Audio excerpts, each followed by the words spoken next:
This is Dan Bolen, and welcome to my podcast, The Courage to Be Courageous, a place where people can come and hear stories of people from all over the United States who have faced fear and used courage to get through it and become their authentic self.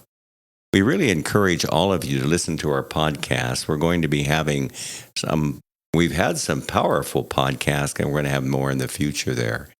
We're trying to include all people in the community. We had Hillary, who made a comment about her dad coming out as gay late in life. We have one who will be doing us in the next week or so, of one who supports her husband who came out as gay and is very supportive of him. Her husband happens to be a personal friend of mine. And we have a very special guest today, very special guest, and I'm looking forward to introducing you to Joan Robinette.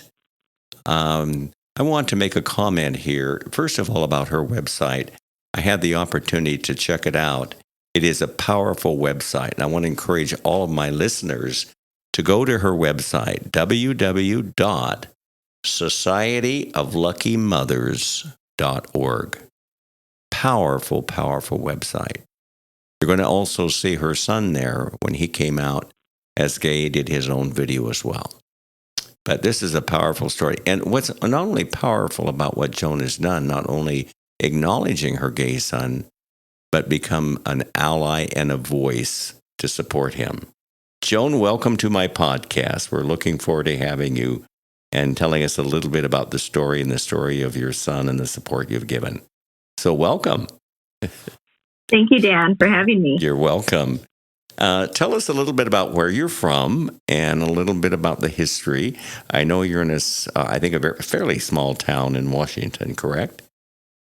Yes, I'm in Snohomish, Washington, which is about 35 miles north of Seattle. Okay, great. And you've lived there, I think, a good part of your life, haven't you? Said you've been in the community a long time? Yes, my mother was raised here and my grandmother, so we've been here a long time. Very good. And so is it a fairly small community, or are they accepting of LGBTQ people, or what was it like? Well, like many small towns, I think it's getting better.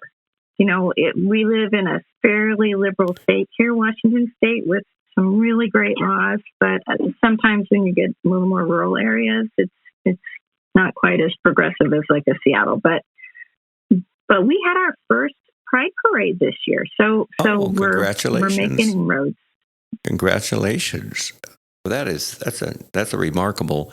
Well, tell us how you knew your son was gay. I think when we did a debrief on this, you said you kind of pretty much knew, but you were waiting for him to acknowledge that. Is that a fair statement? That's a very fair statement. You know, he was just an adorable little kid, and you know, his tastes were fairly feminine at the time. You know, he wanted to be a flower when he grew up. He loved the color pink. Some of the stereotypical things. Where you know, my husband and I were like, well, it really wouldn't surprise. He was always more on the artistic, dramatic side of things. And so, you know, we talked about it and just said, you know, when the time comes, we'll let him tell us. And I believe he was at 15 years old, he told you. Tell us a little bit how that went. Well, it was his sophomore year and in high school. And his sister and him his sister was back east at college. And she had called. She was going through some things, and they ended up talking a long time. And I thought, well, that's not unusual. They like each other a lot. But by the end, she was just very happy. And I ended up going back to Boston to visit. And when I got off the plane, she informed me she was part of her school's Gay Lesbian Alliance and all these other things. And I thought, well, this was a little unusual, you know. So I thought, you know, I think her brothers talked with her. Maybe this is why she's joining some clubs. And so when I got back to Snohomish, I it was Valentine's Day, 2014, went into his room and just asked him, I'm wondering because of, and let me back up. I'd asked the sister, do you think Drake's gay? And she said, you need to ask him and talk to him. So when I got home, that's what I did. And sure enough, we both started crying, and he was like, yes, he was. And it was like, it was okay with us. Mm-hmm. And so, I'm sorry, I have a cuckoo clock in the background. Well, I guess there's always a part of us that's a little cuckoo. Yeah. So at that point, I was like, well, what are we going to do? Do you want to tell everybody? And at that point, he said, well, he wanted to wait till he went off to college, which would be another year and a half. And so that was fine too, because honestly, I thought, well, that makes my life a little easier with elderly parents, not so accepting. And he then watched a movie a few weeks later called The Normal Heart, and it was about the AIDS crisis in the 80s. And after he watched that, he was like, you know what? Gay men went through all of that back then. I can come out. And so he likes to do things dramatically, so he decided he'd release a video, and he wanted me to send it to all of my people. And so I said, well, sure, we can do that, but you need to tell your friends and family first. Mm-hmm. And so we went through that process, and then we put the video. He put the video out, so and it was really well received for and I listened to the video on your website of Drake, which is your son's name. Now, initially, when you heard, did you support him when he came out to you at that time? Oh, absolutely. Mm-hmm. Like I said, I'd had a lot of time to think about it and to think about what I would do. And, whenever there was something in the paper happening with LGBT rights, I would make sure that, we would point it out like, oh, we support this. This is so great. Mm-hmm. Just so he knew that he would get the support. But at the same time, I have evangelical family member, and he was getting a different message from them. And so I think it was so confusing because even though he had supportive parents and family, he was still getting a message that it's shameful, it's not okay, you're going to hell at the same time. So, mm-hmm. Very scary for him. And I know your husband, Craig, when he came out to him, he made a comment, and I remember you sharing that with you. Remember the comment that he made and yes, what and he I said? think it's a comment a lot of parents say. I think it's a comment that goes like this, like, well, I'm okay with it, but it's not my preference. And that's what I would like to change. It's because it's like people need to examine why they're saying it's not their preference. I know they think it's coming from a place of love and protection, but at the same time, that's what we need to change. Why shouldn't it be our preference? Yes. And this is what we're going to talk a little further to Joan. I think she's got a powerful story and a courageous story here. Tell us about the event that really, you said to me you really didn't have a voice before this event happened, about an individual who said something that really made you realize, I'm not going to be quiet anymore. I'm going to have a voice, and I'm going to do something with my voice. Tell us about that event. Well, so Drake came out, like I said, in 2014, and then he came out to the world that summer going into his junior year of high school. And so then we had that whole school year. And then the following spring of 2015, our Presbyterian church was struggling with teaching the congregation about LGBT people, our pastors trying to get a more affirming church. And so they had asked us to give Drake's story. And so we did. And at that point in my life, I just thought, especially in Washington State, we'd had marriage equality since 2012. You looked around and I thought, gosh, all these LGBT activists through the decades have done a fabulous job, and they keep doing it. And there's really no need for me to do anything. I'll vote the right way, but other than that, I can just be a silent supporter. And that all changed after one of the final wrap-up Sunday school meeting. We were all in the room, and a man stood up with the Bible. He was kind of a towering elderly gentleman, and he said, "Homosexuality is evil, and I believe that till the day I die," as he was shaking his Bible at everyone. And that's when I realized I couldn't remain silent anymore, that this was the basis of a lot of stigma, shame, bigotry against LGBT people is Bible-based. And it's like, how do we change that? Because that's where it all comes from, I think, a lot of times in America.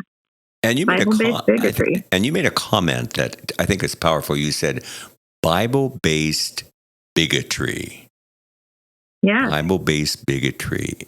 And that's exactly what he was doing when he said what he said. But the positive side of that, it spurred you on to fight for the rights of the LGBTQ people. I think that in itself became, you knew at that point you had to have a voice. And you certainly did. And that's when you opened your website, because you shared something. I think this is such an encouraging point. Not only should we accept our gay children, but we need to congratulate them and be a voice for them. And it's good to have them come out as gay. And let's do a congratulation for them. And let's talk about that little ad in the newspaper in Texas that you spearheaded with your voice. And I think that was pretty powerful. It actually got some national recognition. So tell us, Joan, a little bit about what happened there. Well, back in 2015 in Houston, they had a HERO ordinance, which was the Houston Equal Rights Ordinance, which was kind of an anti-discrimination ordinance. Well, they had a vote on whether to repeal it, to accept it or reject it. And Houston voters rejected that. And as a mother of a gay kid, as an ally, it's like, I want my kid to be able to live in any state of the union, to be able to have employment rights, to have, be able to get credit, to adopt children, all of those things that all parents want for their kids. And so, I was really angered that the Houston voters had done that, because it's like, don't we all want the same? Our kids not to be discriminated against. So anyways, I decided, I just needed to show my pride in Drake. And with his permission, I took out an ad in the Houston Chronicle, a coming out ad about that my son is out. He's gay. He's fabulous. He's normal. Our gay agenda is for him to get a good education and go to college, and just to normalize it, because I think we need to celebrate it. We need to normalize that there are gay people in the world. There are trans people in the world. It's normal. Nothing weird. Let's celebrate it, because, I'm the lucky mother. I got one. Yes, and I appreciate that. And I think Meredith Vieira is the one that made a comment, used to be the host of the Today, made a comment about that in the newspaper. Did you get any repercussions, positive or negative repercussions? I got both. It was interesting because when they placed the ad, I had put all like the name and the town. Well, the Houston Chronicle people were concerned for Drake's safety, and so they took out a lot of the identifiers. But somebody was able to track it down, and so I started getting a lot of love mail and hate mail, and it was interesting, because it was really fun to actually get both. But it's disturbing, that people think you're an end time mama, I guess, was one of my descriptors. I guess that meant I'm going to hell with my son. So. Well, that's pretty powerful. So, this podcast is about the courage to be courageous, and you certainly showed courage. You could have succumbed to fear. You could have let the fear of the negative comments shut you down, but you let the fear, in some ways, move you forward. How did you do that? Because there is fear that you have when people are saying nasty things about you and your family. It's fearful, but you were able to embrace the fear and get through that. What was there in you, Joan, that made you do that? What attribute do you think it was? I guess I just thought I was right, and I always have. And honestly, Dan, it's like I come from a Christian background, and I feel like I'm doing the right thing. You are. Mm-hmm. Even though people oppose you. And and it's interesting. That's what happened to Christ. They opposed him, but he kept going forward. I actually feel like I'm doing God's work. Mm-hmm. I really do strongly feel that way, and it's what I was brought up on. So I think I'm doing the right thing. Mm-hmm. Very good. And your husband, Craig, is supportive of Drake, your son, as well. Mm-hmm. Oh, absolutely. Yes, I appreciate that. He's become a very, very great advocate. Yes. Now let's talk about on your podcast, or on your website rather, not podcast, your website. You interview there someone who is trans, or the trans person is speaking there, because you and I both know there is a lot of laws. The trans are really having a hard time as far as our political leaders are concerned. As I mentioned, I think in my podcast before, in Arizona, there are a number of laws in the legislature that can take away some of the rights of the trans individuals. What's your comment on that? I find it appalling. It's like, especially when people call themselves Christians and they're anti-trans. It's like, get to know somebody, get to know a trans person. Do you even know a trans person? They're just like you or I. They just want to be happy and to love who they want to be, to have the gender they want to have. And who is it hurting? It's hurting no one. So I would just encourage people to educate themselves too and learn about trans people instead of being so afraid and falling for these tropes and fallacies out there, and it's really disturbing, all the hatred focused on this one very small minority group. It's appalling. Mm-hmm. I agree. And I think we need information from the trans. I did a trans interview with Nick several weeks ago. It's now up on the podcast. And I got so much information and understanding. I've got to meet him personally, part of the Frontrunners group. And he's a wonderful, wonderful person. And to see how they have been able to come to peace with themselves, the peace with who they are. It's a pretty incredible story. And I think you mentioned a comment, how many people really get to know a trans person, because many of them have fear of something of a person they don't even know. And then so how can you have fear of someone if you've never met them and spent time with them and getting to know them? That's a really powerful comment there too as well. And I think we need to keep our voice and being able to support the trans rights right now, and in our country, and especially in some of the places overseas, they're having a hard time, and we need to be a supportive ally of the trans people as well. I'm going to talk about something that I think is really powerful. Joan moves forward in being able to do something, and you're going to see it on her website, but I have to make a comment here. On her website, it's called The Queer Agenda, A Great American Road Trip. This is an example of Joan supporting her son on a road trip along with your daughter, Coco, correct? And you traveled. Yes, tell us a little bit about this road trip. And this tells you how Joan was able to use her voice and the courage she had to do that. Tell us about this road trip. Well, this road trip was organized by Drake and his friend Lily Stevens, and I and some other lucky mothers, Rachel, Lynn, and Meredith, were able to join them on this road trip. So what they wanted to do was take a trip from Washington to Florida.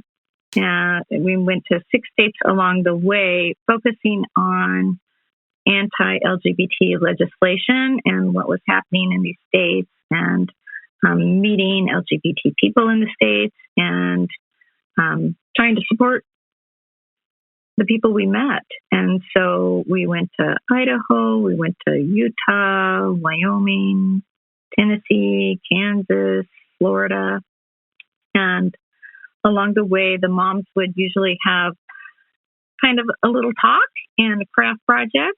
And our craft project culminated in a giant 24-foot by 24-foot rainbow flag that we hung from the steps of the Tallahassee Capitol.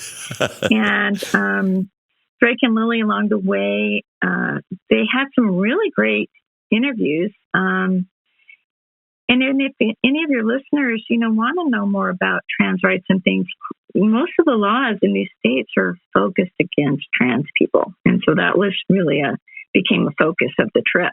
Mm-hmm. And I think you picked states, 7 states, that you felt were having an issue with LGBTQ plus rights, ones that you felt were going to pass laws against them. That's why you picked those 7 states, correct? Yes. Yeah, they're probably pretty awful states to live in if you're LGBTQ. So what was the result of you personally? You were able to do this and travel with your son and your daughter? What was the result? What did it feel like for you personally? Well, I was really so proud of everybody involved. And for me personally, it was just so awesome meeting our community out there, because that's who my community is now.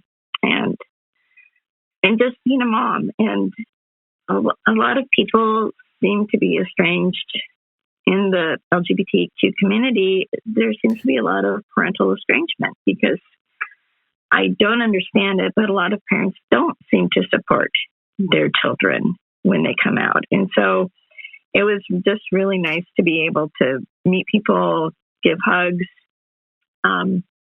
hear stories. For me, that was probably the most powerful thing, is just hearing stories.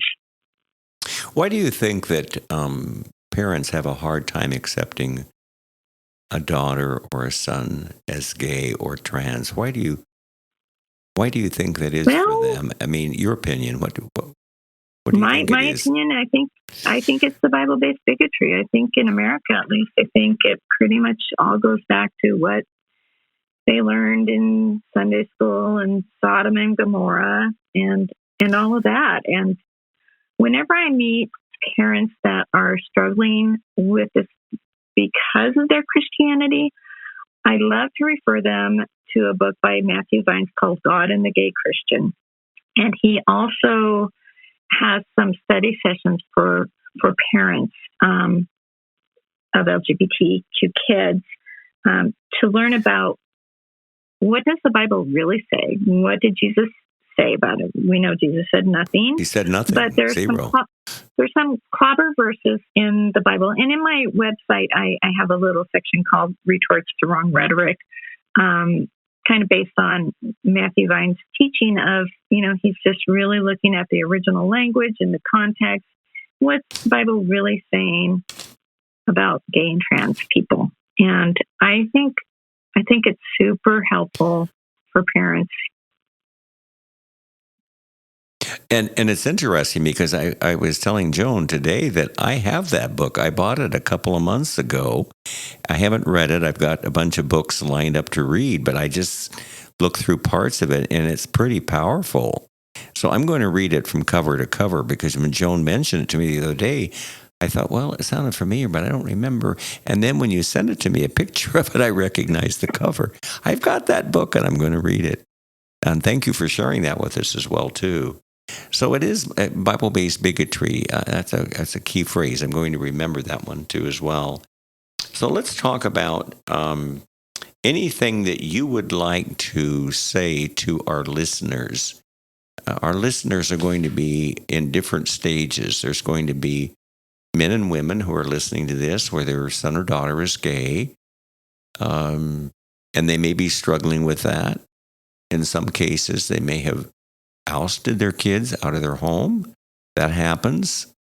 There may be some that, yes, I accept it, but how can I have a voice? How can I support my son more than accepting? Accepting something is not necessarily doing something.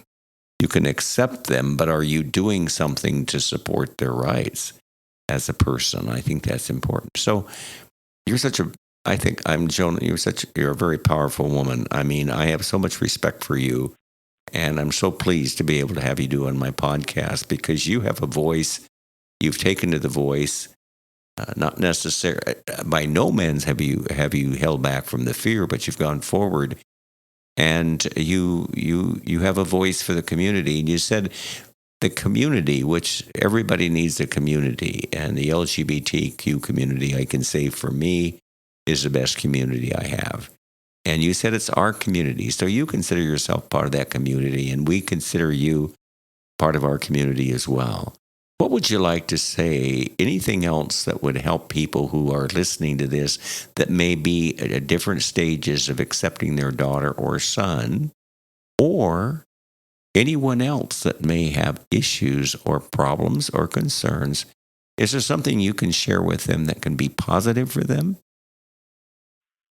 Well, I just think you need to love your kid, essentially. And then I think if you do support your child, there's ways to show your support. You don't have to go marching parades like I've started doing, but some little things. I had a friend that made me some personalized grocery bags, and they say "Love wins" and "Free mom hugs with the rainbow" and things. And I just bag my groceries in those, and it's just sometimes I'll just wear some little rainbow earrings. My group of friends and I, we bring donuts to our local high school GSA whenever they have meetings. And it's just an easy way to show support. Drake's been out of high school for quite a while, but I'm going to keep doing this for the future. Yes. You can look and see what your local LGBT organizations in your area, and they're always needing volunteers and support for something. Letters to the editor. If somebody writes a really horrible letter to the editor or something, or there's something big in your area, just write a letter to the editor telling your opinion. Also, I think a really big thing is if you are a parent of a gay kid, trans kid who you support, bring it up in conversation. Don't be afraid to talk about your son and his boyfriend, your daughter and her girlfriend. Just normalize the conversation. I just really want to normalize and bring it out and be open about having gay kids and not being ashamed. Even if I'm talking to somebody I know is really Republican or evangelical, I'll talk about Drake. Mm-hmm. Yes. When it's appropriate, of course. I love the comment you meant, normalize it. We are normal people. We are not abnormal. We're normal. Absolutely. And I know for me, my community, we all need community. And in our community, we need a voice. I think one thing that you made me think about by your comment was, if you have a son or a daughter that is part of the LGBT community, go with them to the community. Go with them. LGBT people are inclusive. They include everyone in their community. Oh, right. So just go with them. Get a chance to meet other moms and dads. We, as I've mentioned before, I'm part of the Frontrunners group. We have a lot of fathers and sons that that are in the group. Their sons are gay. Obviously, the father is not, but they support them and understanding the community. I think one of the things about our community is because we have been judged so much because of society and because of organized religion, that we have no judgment. We have acceptance. So I think it replaced the judgment with acceptance. Acceptance comes with knowledge and data. Be a part of the community and support your daughter or your son as part of that community. Because I think the community is a wonderful community. And thank you so much for our heterosexual allies like yourself that are supporting us. So many laws are starting to change right now. We're seeing some of our rights slip away. My voice is through my podcast and through my book, The Courage to be Courageous. That's my voice. I was silent for so long. For so long. Now I'm not silent anymore. I have a voice. Thank you so much, Joan. This has been such a pleasure having you on my podcast today. Thank you for being courageous. Thanks your son, Drake, for being courageous. Thank your husband, Craig, for being courageous. And I believe your daughter, Coco, and the other one is Lily, right? Gabrielle. Okay. Gabrielle. Yeah. Okay. Gabrielle. So thank them all because they've been very supportive and they've been very courageous. And thank you so much for my podcast. We'll certainly want to keep in touch with you. Thank you, Dan. You're sure welcome. You take care, Joan. Bye-bye.